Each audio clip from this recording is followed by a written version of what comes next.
Hey guys, today I want to show you what I'm going to be doing to store water in these two 55-gallon barrels, and I hope that it will give you some ideas if you're interested in doing that yourself.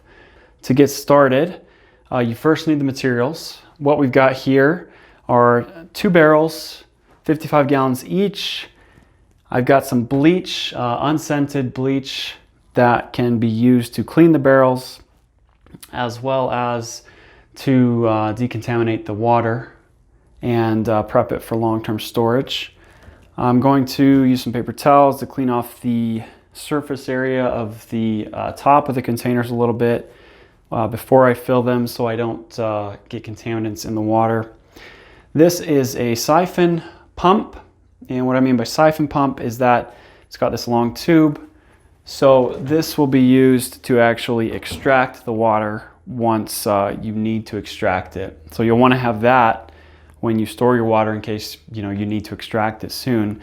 And as long as the output of the water level is below the actual water level in the barrel, you can pump it a few times and the water will continue to run and flow because of the siphon effect. Also, what we've got here is a bung wrench. This is for removing the bungs, the caps on the water barrels. You could use some household tools. I mean, most people don't have a bung wrench lying around.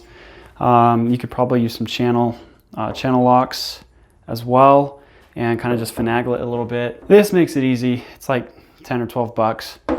And then I've got here some water treatment chemicals from Aquamira.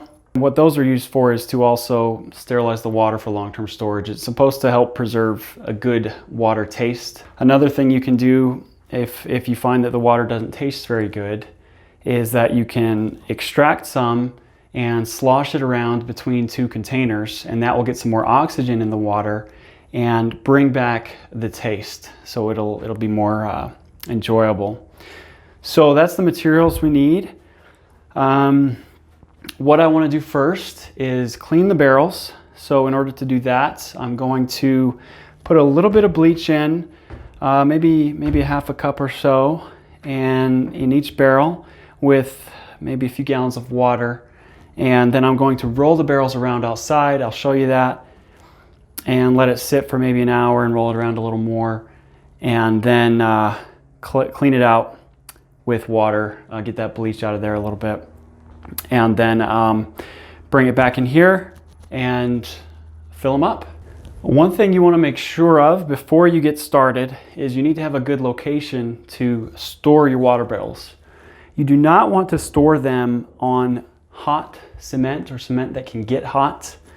What I understand is that normal cement's okay, like in your basement. However, if you want to be cautious, you may want to put them on some wood pallets or 2x4s or something just in case. My understanding though is that if the cement gets warm, that is when the chemicals might seep through the cement into the barrels and cause it to be contaminated.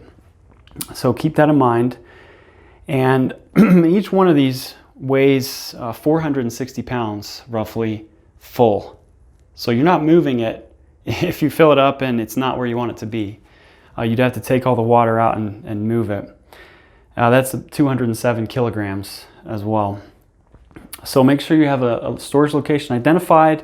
Make sure it's within reach of your hose.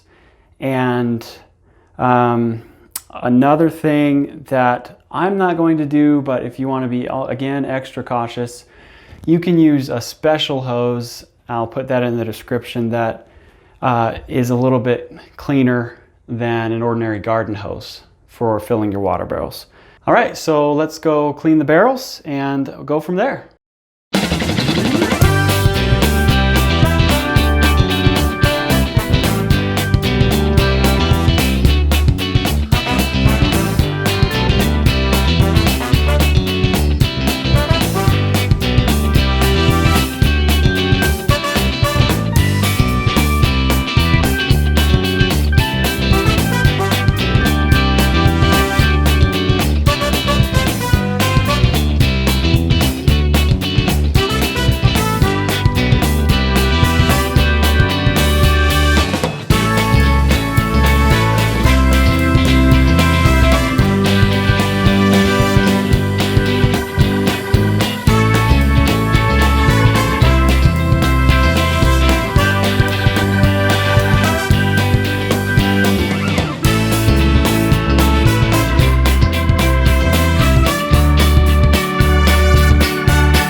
Hey guys, so I just cleaned the barrels and now I'm filling them up, as you can hear and see. I'm hoping I can move that one just a few feet to that corner.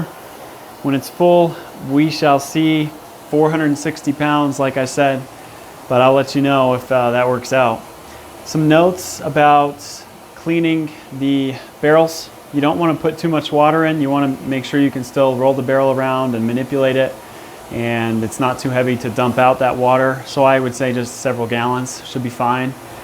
I did rinse it out one more time. So I put the bleach in with some water, dumped all that, to put just water back in and rinsed it out again and dumped that to make sure there were no more particles left in there.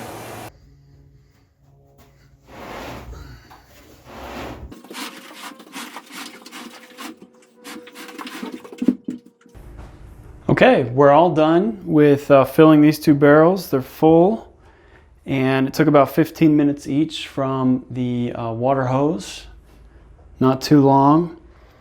As you could see, I was able to finagle them around and push them over here from my opening here because my hose wasn't quite long enough.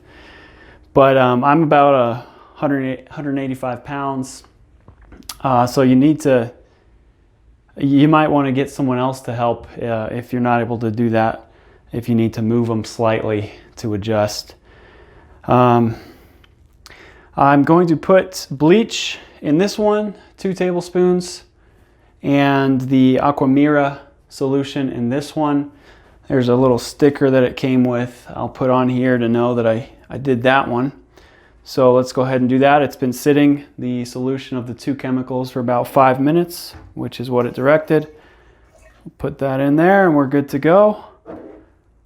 Put the lid on and use my wrench. I mean, you don't necessarily have to make it too tight here. So we'll just put that hand tight and I think we're good. Here's the solution, the Aquamira solution, part A, part B, and part A.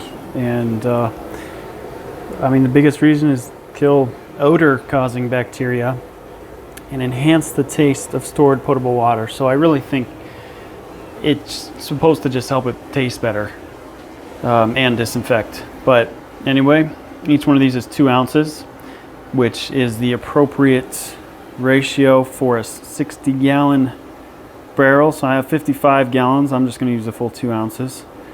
So we just put each one of these in here.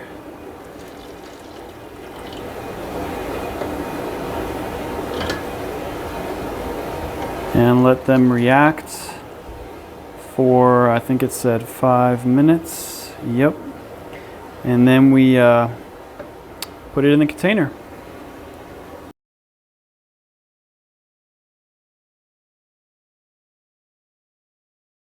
And then 2 tablespoons of bleach. And we'll be good with this guy as well. So I'm just gonna, give my best guess there. Seems about right. And again, when you actually drink it, you can always, if you need to, do a little bit more purification. The hope is that you'll be ready to drink it when you need it, though. Besides that, you probably also want some portable, besides just these big barrels, some portable water storage in case you have to leave your home, so that you have multiple options. Because if you have to leave your home, these aren't coming with you. They're not moving. Pop that sticker on there. There we go. Okay. One last thing. You're supposed to rotate or replace the water in these about once every 6 months to a year. I'm not going to replace it that much. It'll probably be a few years for me. But I am going to, after about a year, test it. I'll get some samples, have it tested in a lab, each one. I'll also taste test it and see if the Aquamira tastes better or the Bleach one tastes better, or if they're the same, or if I can't even tell. So stay tuned down the road. It'll be a while. Stay tuned for an update video there. I'd love to share with you what I find out. So that's it, guys. Best of luck with your water storage. Feel free to add some comments if you have done something that works for you with water storage, or if you'd like to ask questions, and we can get the community together and answer those. So yeah, best of luck, and we'll see you next time.